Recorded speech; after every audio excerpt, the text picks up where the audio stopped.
hujjat yo'q odam operatsiya qildim. Nima Doston qildi, hammasini hujjati yo'q. Men detskiy karta berdi ekan, undaga ham. Xirurg emas ekan, hech kim emas.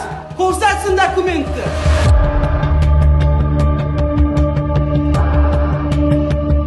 Bir oydan beri shu klinikada yotibdi va mana 3 marta narkoz olgandi. 4-chisida mana kecha kirishdan oldin 5-6 ta vrachlar turib, hammasi gaplashgan. 5-6 ta vrachlar hammasi gaplashdida, faqat bizni videoga olmanglar, narsa qilmanglar.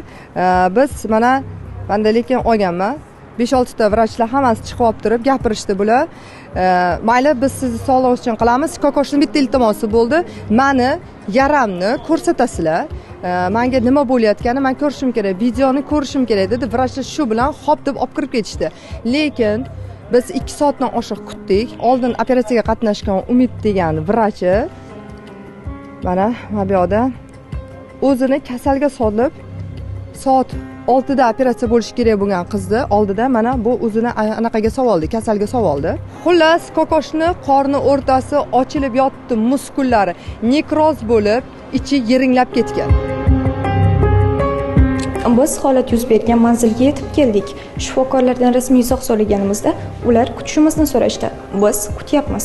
Qulflab qo'yasizlar, kim kafolat qiladi?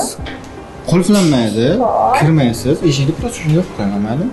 Bu operatsion edi, sizga xalat beramiz, bilan kirasizlar, xo'p? Kutamiz.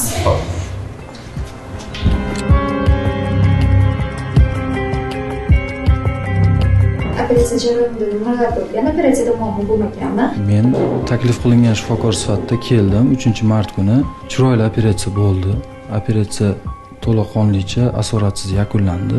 Operatsiya davomida hech qanday muammo, kasal sog'lig'i borasida ham operatsiya texnikalari bo'yicha ham hech qanday muammo bo'lmadi. Chunki Tammetak usulida, ochiq usulda abdominoplastika operatsiyasi o'tkazildi. Blogerning yaqinlariga kelib tushgan xabarlarga ko'ra, operatsiyani mutaxassisligi bo'lmagan shifokorlar o'tkazgan. Umuman diplomi yo'q vrachlar qilgan ekan mana. Bu yerda stomatologiya o'qigan vrachlar, keyin 2-kursda talabasi hali o'qiyotgan institutda o'qigan vrachlar 2002-yil. Lekin meni o'zimning sertifikatim bor. Umumiy plastik jarrohlik va rekonstruksiya xirurgiyaga o'qiganman. Hozirgi kunda bosh bo'yin sohasi onkologiya va radiologiya bo'limida o'qiyapman. Sizdan boshqa yana kimlar ishtirok etdi operatsiyada? Operatsiyada men bor edim, shu reanimatolog bor edi, anestezistka yigitlari, qizlari bor edi, operatsion hamshira bor edi, shogird yigitlar bor edi. Shuni birgalashib operatsiya qildik. Shogird yigitlar, demak, kuzatuvga olib kirilgan. Kuzatuvga ham olib kirilgan. Keyin amaliyotda qisman joylarda qatnashishgan. Bloger davosining asosi operatsiya tarixi va rasm videolarini talab qilish bo'lgan. Mana janjallardan keyin 24 soatlab vrachlar kirmaydi menga. Bitta ukol, bitta kapitatsiya yo'q, уже просто yotibman uyda yotganda. Bu klinikadan chiqib ketishni xohlayapman. Istoriya beringlar desam, istoriya bermayapti, meni istoriyamni. Rasmlar istoriya bersa chiqib ketaman deb, yo'q, umuman tashlab berishmayapti. Videolar berishmasligining asosiy sababi nima deb o'ylaysiz? Biz ham bilmaymiz. Chunki menimcha bitta narsa deb o'ylayman, haqiqatan bular vrachlar o'zidan qo'rqyapti, nima bo'lganini biladi-da, chunki yiringlab ketgan. Hozir bitta vrach, o'sha bizdan kelgan bitta vrachimiz bor edi, u ham uni kirgizishmabdi, hattoki ko'rdirtirgan ham qo'yishmabdi. Rasmga olishim kerak, biz shu narsaga kelishganmiz desa, uni ham qo'yishmabdi.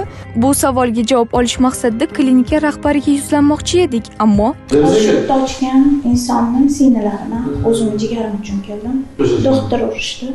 Doktor urishgan ekan, akam nima hosilati bilan qilganlar deb infarkt oldilar. Akam uni yonini olaman deb chiqib turib, infarkt oldilar. Hozir reanimatsiyadalar. Operatsiya qilmaganlar, sudda ochgan odamlar.